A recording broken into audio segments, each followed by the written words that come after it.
Olá, queridos. Paz, tudo bem? Mais uma vez, estamos transmitindo essa aula de Escola Bíblica Dominical. Espero que Deus te abençoe, que seja de muito proveito para a sua vida. Nós estamos estudando agora a lição de número 11, lição de 14 de março de 2021, mais uma lição das séries do verdadeiro pentecostalismo. O título da nossa lição é Compromissados com a Evangelização. O textuário da nossa lição, ele se encontra na carta do apóstolo Paulo aos Romanos, no capítulo 1, no verso 16, e diz o seguinte, a palavra de Deus. Porque não me envergonho do evangelho de Cristo, pois é o poder de Deus para a salvação de todo aquele que crê, primeiro do judeu e também do grego. A verdade prática nos diz que a nossa responsabilidade para a salvação de todos os seres humanos, mediante o evangelho de nosso Senhor Jesus Cristo, nos torna servos de todos. A nossa leitura em classe encontra-se no Evangelho de Marcos, no capítulo 16, verso 14 a 20, diz assim a palavra de Deus. Finalmente apareceu aos 11, estando eles assentados juntamente, e lançou-lhes em rosto a sua incredulidade e dureza de coração, por não haverem crido nos que o tinham visto já ressuscitado. E disse-lhes, ide por todo o mundo, pregai o evangelho a toda criatura.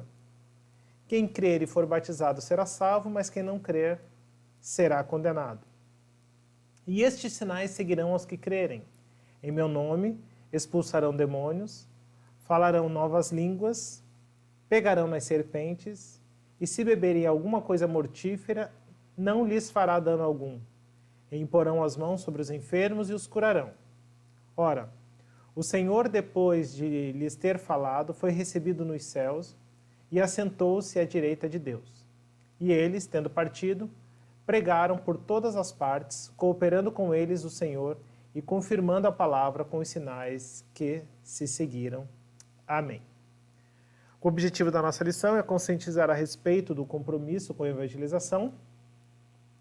Esse é o objetivo principal, que se desdobra em 3 outros objetivos, que é mostrar a evangelização como uma prioridade dos pentecostais. E aí a gente vai explicar um pouquinho de onde veio o Pentecostes e por que existe essa relação do Pentecoste com a evangelização. Tá? Enfatizar que Jesus morreu para salvar todos os seres humanos, que abordar a respeito da expiação limitada ou ilimitada, e argumentar que o Novo Testamento destaca a obra missionária na esfera local e transcultural. Então, analisar a obra do Espírito Santo não está restrita a ações locais, e sim ações multiculturais, ações mundiais, por assim dizer. Então, queridos, antes da gente iniciar propriamente na lição, a gente precisa entender justamente da onde o movimento pentecostal ele surge. O movimento pentecostal não surge na Rua Azusa. O movimento pentecostal ele surge lá em Jerusalém, quando Jesus Cristo pede para os discípulos ficarem, pois, em Jerusalém até que do alto sejais revestidos de poder. É interessante a gente entender qual é o momento, qual que é o pano de fundo que está acontecendo isso. Se nós formos analisar a própria expressão Pentecostes, né? A gente está estudando uma lição só sobre Pentecostes. Então, o Pentecostes, na verdade, ele é uma festa do Antigo Testamento, é uma festa judaica. O nome Pentecostes ele veio da Septuaginta, né? Então, Pentecostes vem de 50 e é justamente das 50 semanas. Então, se a gente for lá na palavra de Deus, verificar isso no Antigo Testamento, a gente vai verificar que haviam ali 3 festas, né? Era a festa da Páscoa, né? Que ela começava ali era celebrada no 14º dia de Nisan, que era entre março e abril. Então, se a gente for lá para Êxodo capítulo 12, verso de 7 a 14, a palavra de Deus nos diz, né? E tomarão do sangue e poluão em ambas as ombreiras e na verga da porta, nas casas em que o comerem. E naquela noite comerão a carne assada no fogo, com pães asmos, com ervas amargosas a comerão. Não comereis dele cru, ou seja, Deus está dando as recomendações a respeito da Páscoa, nem cozido de água, senão assado no fogo, a sua cabeça com os seus pés e com a sua fressura, e nada dele deixareis até amanhã, mas o que dele ficar até amanhã queimareis no fogo, assim pois o comereis. O vosso lombo cingido, os vossos sapatos nos pés, os vossos cajados na mão, e o comereis apressadamente. Esta é a Páscoa do Senhor. E eu passarei pela terra do Egito esta noite, e ferirei todo o primogênito na terra do Egito, desde o homem até os animais, e em todos os deuses do Egito farei juízo. Eu sou o Senhor.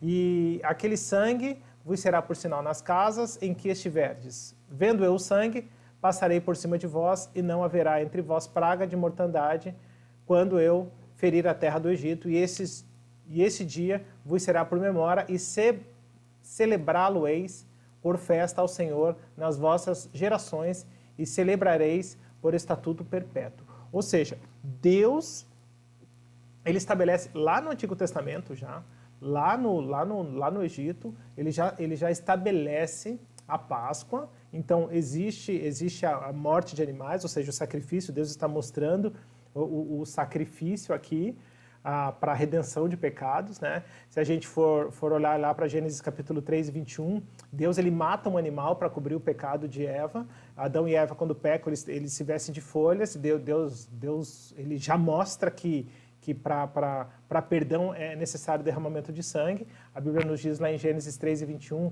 e o Senhor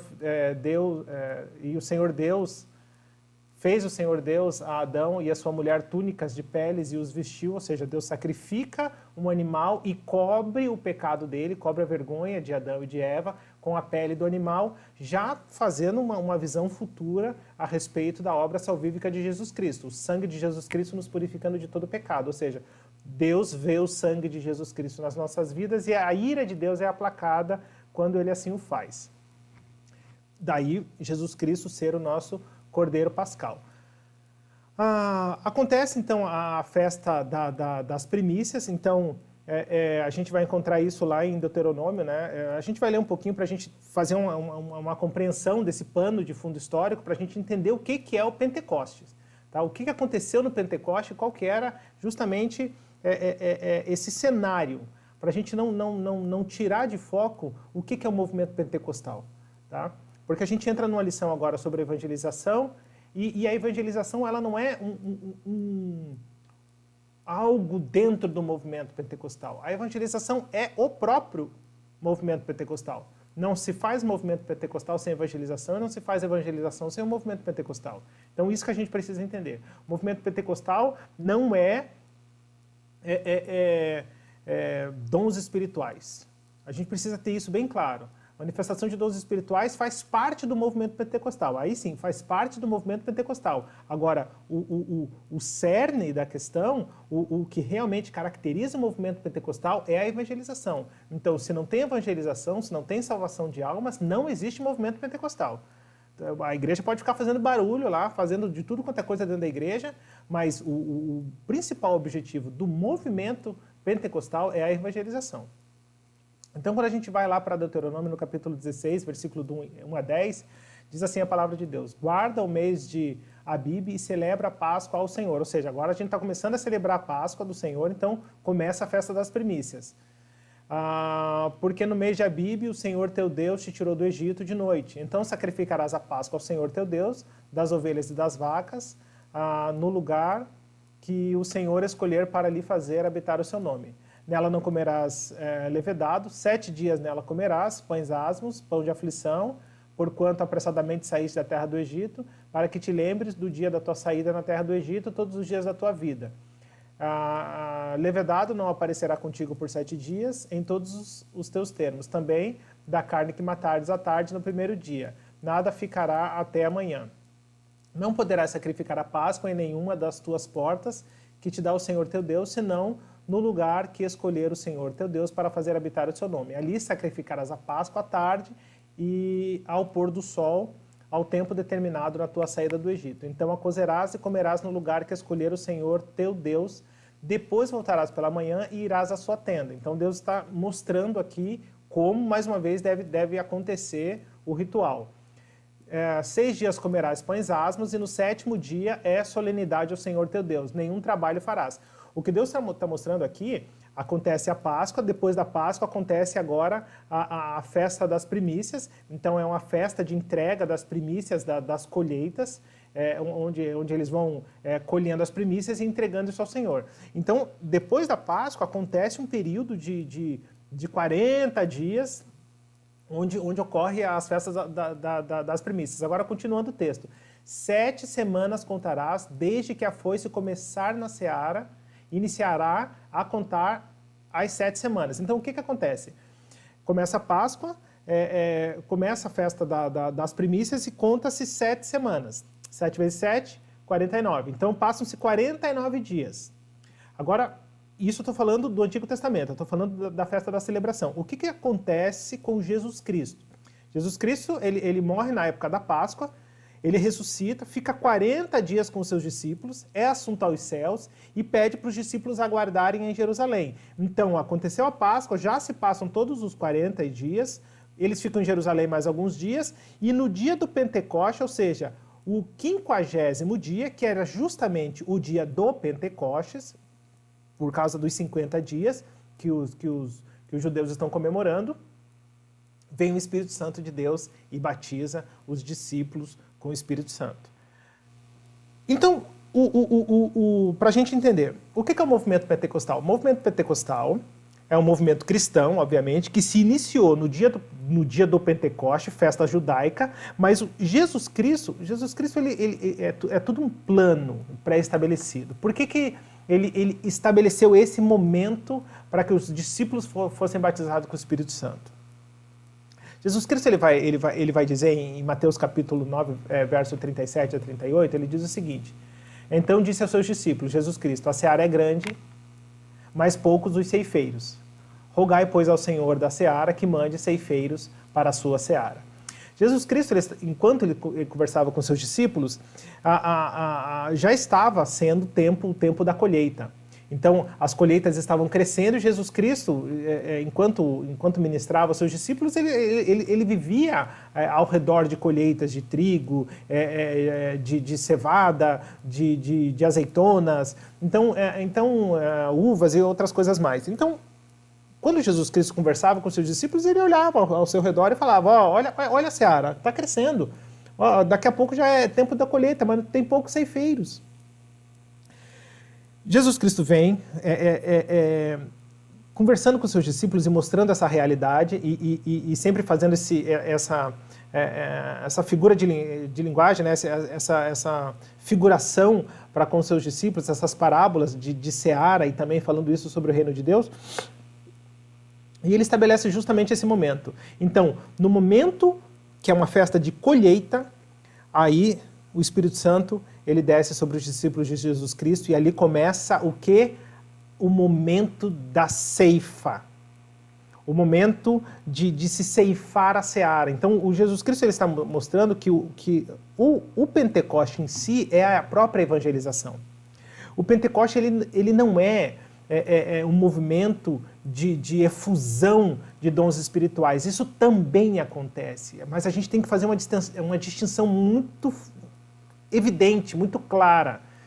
O objetivo, o cerne, o movimento pentecostal em si é a própria evangelização. Uma igreja que não evangeliza não pode se considerar uma igreja pentecostal. O Pentecoste é tempo de colheita. Por isso que o Espírito Santo ele inaugura um novo tempo na época do Pentecostes. E justamente é um tempo de proclamação do Evangelho. Então, a igreja pentecostal não é uma igreja que é detentora de dons, né? Mas é uma igreja que evangeliza.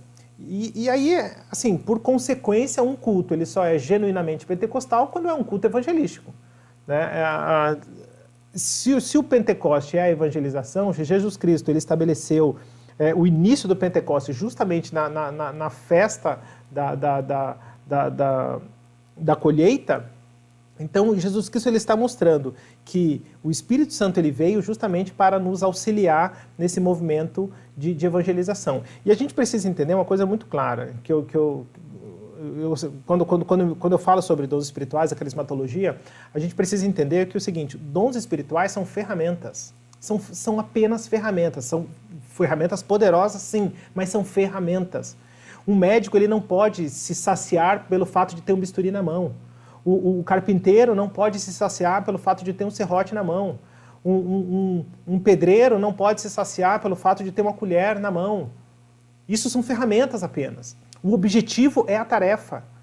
Se a gente recebe uma ferramenta, é para fazer algo. Se o médico ele tem lá um bisturi, é porque ele precisa fazer uma cirurgia. Se o pedreiro tem uma colher, é para construir. Se o carpinteiro tem um serrote, é para fazer carpintaria. Então, assim, a gente não pode simplesmente obter o nosso foco nos sinais. Até porque Jesus Cristo falou assim, primeiro, vai e ide por todo mundo. E depois que você for por todo mundo, pregando o evangelho, os sinais vos seguirão. Ou seja, é uma consequência da obra da evangelização. Não é o primeiro ponto. Ah, primeiro eu vou procurar os dons e depois eu vou evangelizar. Não, você evangeliza e ao tempo que você estiver indo na obra da evangelização, Deus começa a batizar com o Espírito Santo. Por quê? Porque batismo com o Espírito Santo, ele é o quê? Revestimento de poder. Entendeu? Então, revestimento de poder para quê? Revestimento de poder para fazer algo em prol do reino de Deus. E aí a gente começa a entender também a ação do Espírito Santo. Como que o Espírito Santo ele começa a operar logo no início, logo que os discípulos são batizados com o Espírito Santo, a gente vê, por exemplo, os judeus sendo batizados com o Espírito Santo lá em Samaria. Depois a gente vê isso em Atos capítulo 2, versículo 4 a 5. Depois a gente vai ver em Samaria, sobre os cristãos samaritanos, lá em Atos capítulo 8, verso 14, 15, 16 e 17. A gente vai verificar isso daí. Depois a gente encontra lá em Atos 10, de 44 em diante, em Cesareia, o Espírito Santo em alguns cristãos gentios, batizando alguns cristãos gentios. E em Éfeso, sobre os cristãos seguidores de João Batista. O que a gente consegue enxergar em tudo isso? Em Éfeso vai estar em Atos capítulo 19, lá a partir do verso 2. O que a gente consegue enxergar em tudo isso? Que o próprio Espírito Santo, a sua atuação sobre a humanidade, ele exerce um fenômeno de expansão territorial. Ou seja, o Espírito Santo ele não ficou localizado para os discípulos ali em Jerusalém. Senão, o Evangelho nunca teria chegado a nós. Ou seja, a ação do Espírito Santo, a manifestação do Espírito Santo na vida do cristão, ela é uma manifestação que faz com que os cristãos eles comecem a expandir territorialmente a proclamação do Evangelho de Jesus Cristo. Então, não tem sentido nenhum uma igreja ficar anos e anos dentro de si própria, chamando-se pentecostal, cantando hinos ditos pentecostais, vivenciando a riqueza dos dons espirituais, mas não evangeliza, vive para dentro de si. Então, não é uma igreja pentecostal porque ela não vive o movimento pentecostal. Ela pode viver parcela do movimento pentecostal, que são a efusão dos dons ministeriais. Mas, de novo, se nós formos fazer a mesma correlação com relação a profissões, o que está acontecendo ali? É um médico com bisturi na mão, um pedreiro com a colher na mão, um carpinteiro com serrote na mão e todos os três lá cantando, se congratulando dentro de uma casa. Tem sentido? Não tem sentido. Só vai ter sentido quando o médico sair de dentro de casa e começar a cuidar de doentes. Só tem sentido quando o pedreiro sair de dentro de casa e começar a construir algo. Só tem sentido quando o carpinteiro sair com seu serrote na mão e construir algo também. Então, o movimento pentecostal é justamente isso. É nós estarmos dentro da igreja, obviamente que para adorar a Deus, para cultuar o seu santo nome, mas para receber ferramentas para a obra da evangelização, e é uma obra expansiva. Obviamente que daí o Espírito Santo ele não vai se limitar a essas quatro paredes, não vai se limitar às nossas convenções. As nossas convenções que eu falo são as nossas tradições, a nossa maneira de ser. O Espírito Santo ele vai agir da multiforma. Jesus Cristo sempre agiu assim. Como que Jesus era dito entre os judeus? Tá aí o homem, comilão e beberrão, porque ele sempre tá em festa e tudo mais. Jesus Cristo ele ia onde era necessário. De novo, sem se corromper, sem se moldar aos padrões do mundo, mas ele ia onde era necessário. Tá? Então, nós, enquanto cristãos, nós precisamos entender o mundo ao nosso redor. E aí é uma coisa muito importante, a gente vai falar um pouquinho mais adiante sobre isso, é entender a cultura, entender o mundo que a gente está vivendo. Tá? E quando a gente leva o Evangelho, a gente leva o princípio do Evangelho, a gente leva o poder, é o que o apóstolo Paulo disse, o Evangelho é poder para a salvação. Então, quando a gente vai pregar o Evangelho, a gente precisa pregar o Evangelho de Cristo, e não a nossa tradição, não o que eu acho. Não é porque eu ponho uma gravata que todo mundo tem que pôr gravata. Não é porque eu ando de sapato que todo mundo tem que andar de sapato. Não é porque eu uso um terno que todo mundo tem que usar terno. Esse é o meu jeito, esse é o nosso jeito de cultuar a Deus, mas a gente não pode engessar todo o movimento pentecostal, a gente não pode engessar o Evangelho nos nossos padrões, na nossa cultura. Nós precisamos entender a cultura, porque Jesus Cristo ele não veio derrubar as culturas dos homens, tanto que naquele dia haverá pessoas de toda raça, tribo e nação adorando a Deus. Por quê? Porque são culturas distintas. Mas o Evangelho de Jesus Cristo ele entra nessas culturas. Então, uma igreja que vive a dinâmica do Espírito Santo não pode viver dentro da igreja. Uma igreja que vive a dinâmica do Espírito Santo não faz distinção de pessoas. É por isso que justamente Deus ele se utiliza do dia do Pentecostes para inaugurar sua manifestação ao mundo. Por quê? Porque no dia do Pentecostes eram judeus, mas eram judeus de todos os lugares, de todos os povos sendo judeus, mas de todos os lugares que ali estavam se encontrando para a festa do Pentecoste, e Jesus Cristo ali, através do Espírito Santo, na vida de Pedro e todos aqueles discípulos, começa uma grande obra de evangelização. Então, querido, dessa forma a gente encerra o tópico 1, falando a respeito da evangelização como prioridade. Como eu já disse, eu iria muito mais além do que isso, né? Não é apenas uma prioridade, é o próprio movimento em si. Tá? O movimento pentecostal é a obra da evangelização. E agora a gente entra no tópico 2, Jesus morreu para salvar todos os seres humanos. Aqui, quando a gente fala nesse ponto, a gente está falando justamente sobre a abrangência da obra de salvação de Jesus Cristo, né? Obviamente que a gente não vai se aprofundar muito na questão, porque o texto em si ele vai falar sobre a teologia calvinista, né? Os eleitos, e a Bíblia ela já vai falar, já vai dar várias fundamentos para que a gente compreenda que a obra de Jesus Cristo ela é uma obra abrangente, é uma obra universal. Tá? A gente vê pelo próprio João capítulo 3, versículo 16, que é o nosso texto áureo, né?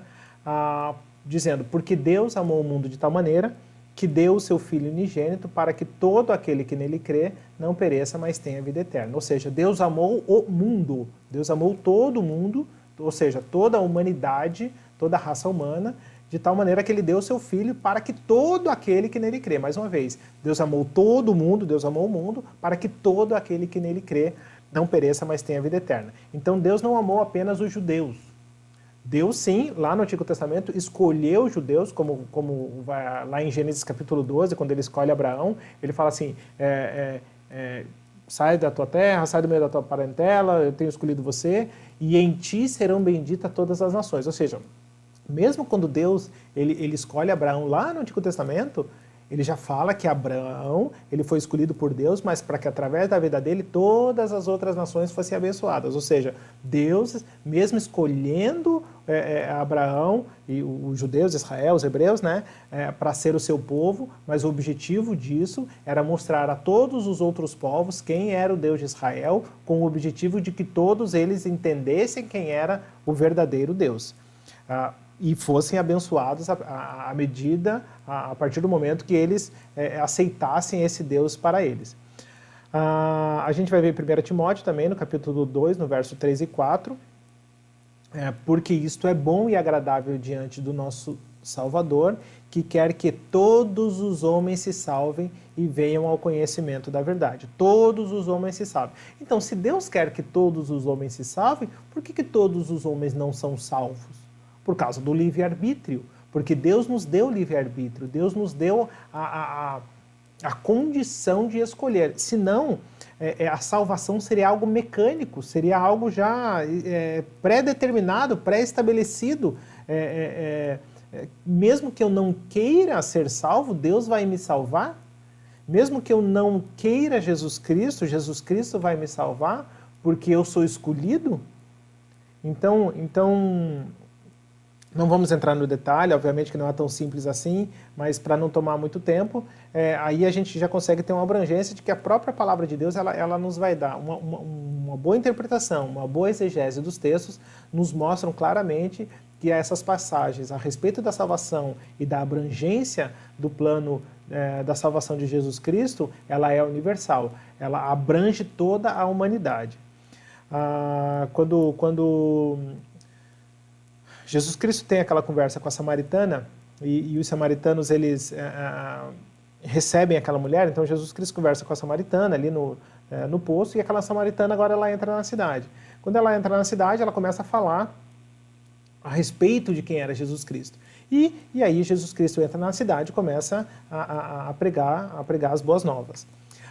E daí, em determinado momento, como a gente vê lá em João 4,42, dizia uma mulher, né, a samaritana, já não é pelo teu dito que nós cremos, ou seja, não é mais pelo que você está falando para a gente, porque agora nós mesmos ouvimos a respeito de Jesus Cristo e sabemos que ele verdadeiramente é quem? O Salvador do mundo. Então, os samaritanos, que era um povo,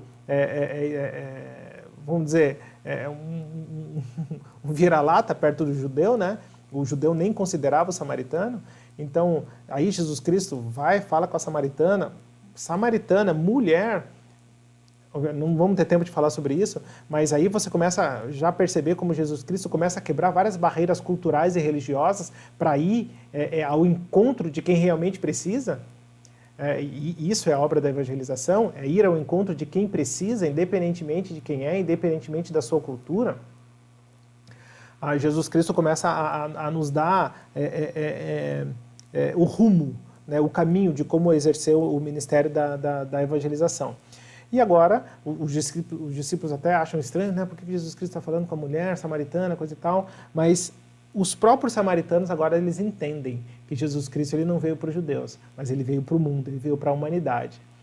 1 João capítulo 2:2, né, vai dizer que ele é a propiciação pelos nossos pecados, e não somente pelos nossos pecados, mas também pelo pecado de todo mundo. Jesus Cristo ele morreu pelo pecado de todo mundo. Jesus Cristo morreu pelo pecado de todo mundo. Jesus Cristo morreu para salvar toda a humanidade. E toda a humanidade seria salva se toda a humanidade recebesse a Jesus Cristo. A todos, a Bíblia vai falar assim, a todos quantos o receberam, deu-lhes o poder de serem chamados filhos de Deus.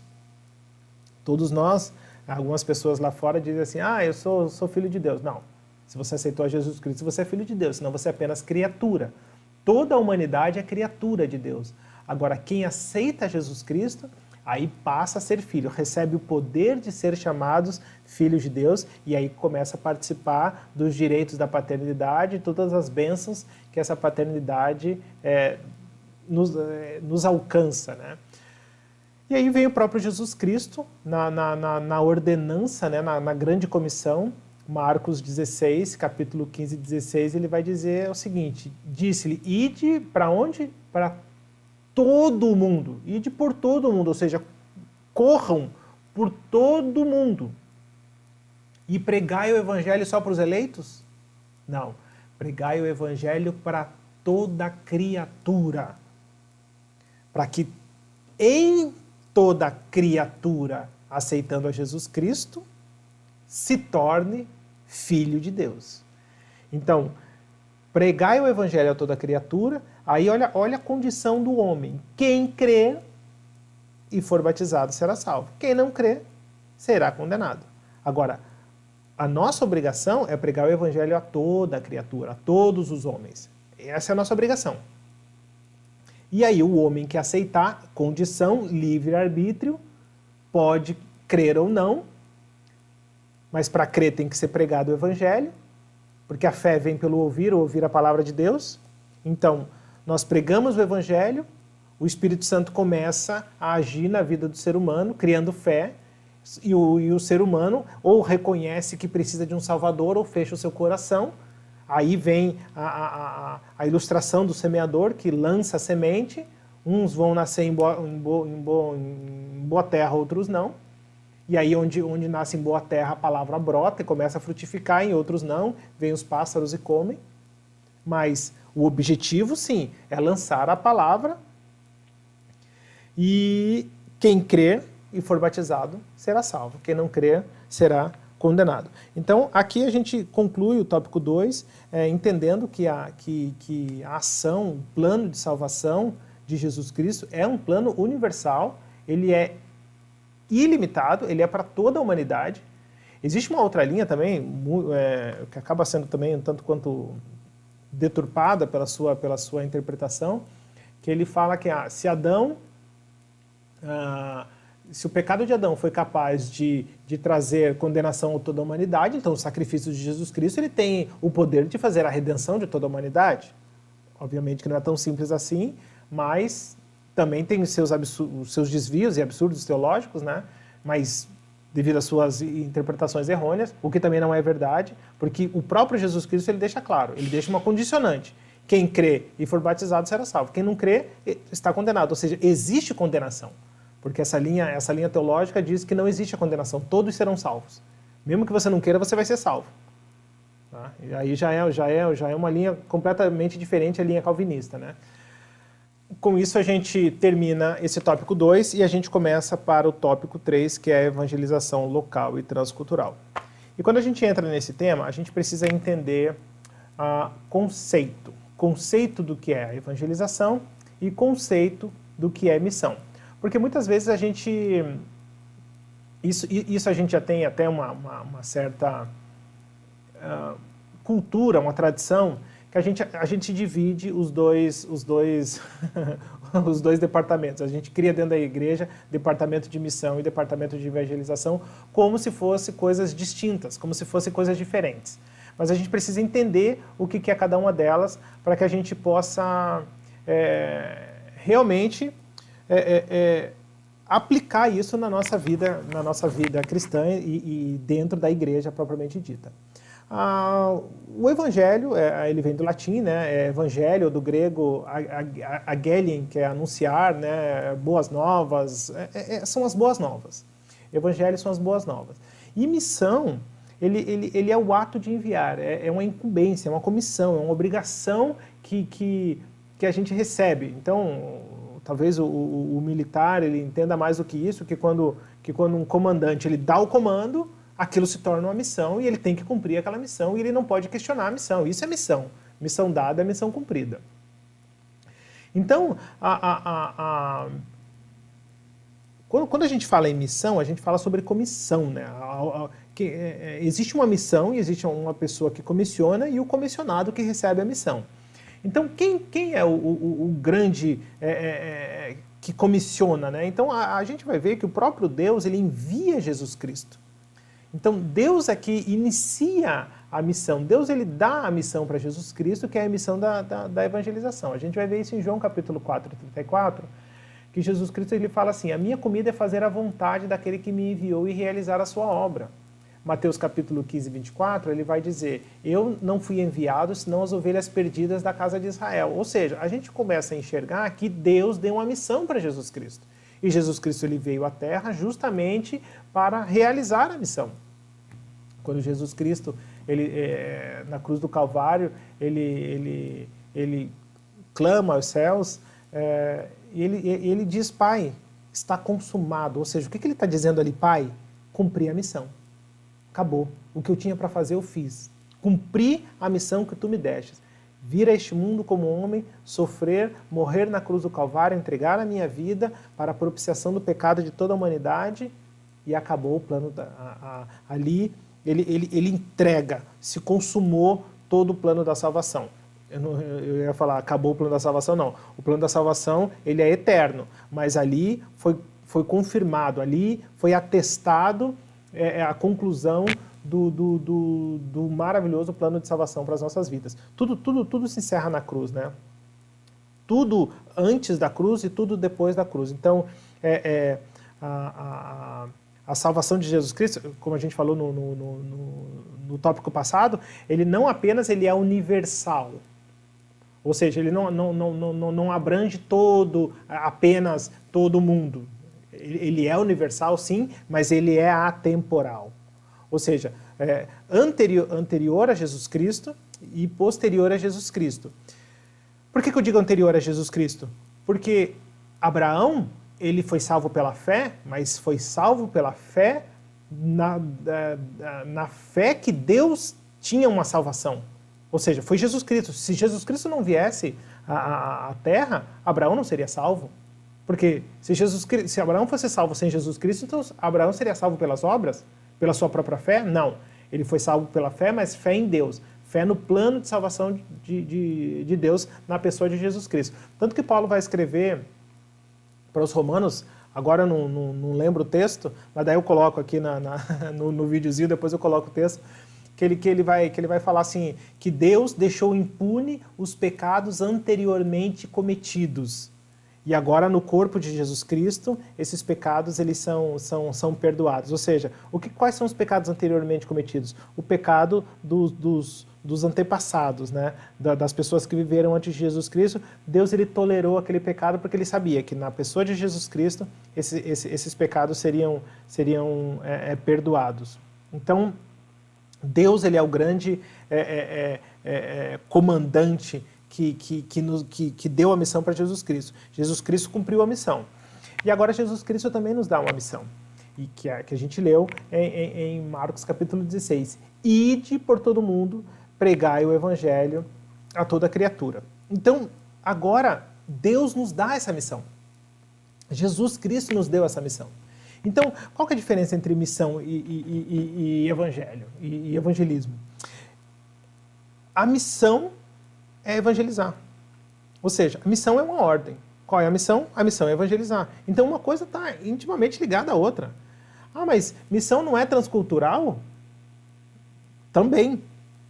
Missão é a ordem. Qual é a missão? Evangelizar. Evangelizar o quê? Jerusalém, Judéia, Samaria e os confins da terra. Então, a missão é a evangelização. Jerusalém, Judéia, Samaria e confins da terra. Ou seja, é uma missão abrangente, é uma missão expansiva. Lembra que a gente falou isso no tópico 1? O Espírito Santo ele tem essa característica da expansão do reino de Deus. Então, a missão é a evangelização. E eu posso fazer evangelização local, Jerusalém, Judéia, e transcultural, Samaria até os confins da terra. Então, não existe uma divisão. Missão é uma coisa, evangelização... evangelização eu vou fazer aqui no bairro. A missão eu vou fazer lá na África. A missão é a mesma. A missão é evangelizar. Aí eu vou evangelizar aqui, eu vou evangelizar lá. Agora, como eu vou fazer isso? Aí é o que a gente chama de missões. O que são missões? Missões é como a igreja interpreta a missão de Cristo, o ID, e adequa às suas realidades. E aí, em se falando de missão local, tanto local quanto transcultural, a evangelização ela se dá quando a gente consegue fazer um ponto de contato, né? Um ponto de contato, para que Jesus Cristo ele seja inserido no mundo, na realidade daquele ser humano. Eu não posso simplesmente forçar de goela abaixo os meus padrões, aquilo que eu vivo sob o ponto de vista de estereótipo. Eu não posso forçar isso. Eu tenho que pregar o evangelho. O Paulo ele vai dizer que o evangelho de Deus ele é poder. É o evangelho que é poder. Não é o meu sistema. Eu não posso levar o meu sistema dizendo assim, o meu sistema salva. Não é o meu sistema que salva. Quem salva é Jesus Cristo. Quem salva é o poder de Jesus Cristo. É a palavra de Deus. Então, quando eu subir num púlpito, eu não posso ficar falando outra coisa senão o evangelho de Jesus Cristo. Eu não posso ficar dizendo A, B, C ou D. Não, eu tenho que pregar a palavra, porque é a palavra que vai salvar o homem. A fé vem pelo ouvir, e ouvir o quê? A palavra de Deus. Então é a palavra que tem que ser pregada. Eu não tenho que dizer que o cara tem que usar uma gravata, que a gravata tem que ser azul, que a gravata tem que ser vermelha. Não, eu tenho que pregar a palavra. E a palavra de Deus e o Espírito Santo de Deus vai trabalhar na vida do ser humano e ele vai ser transformado.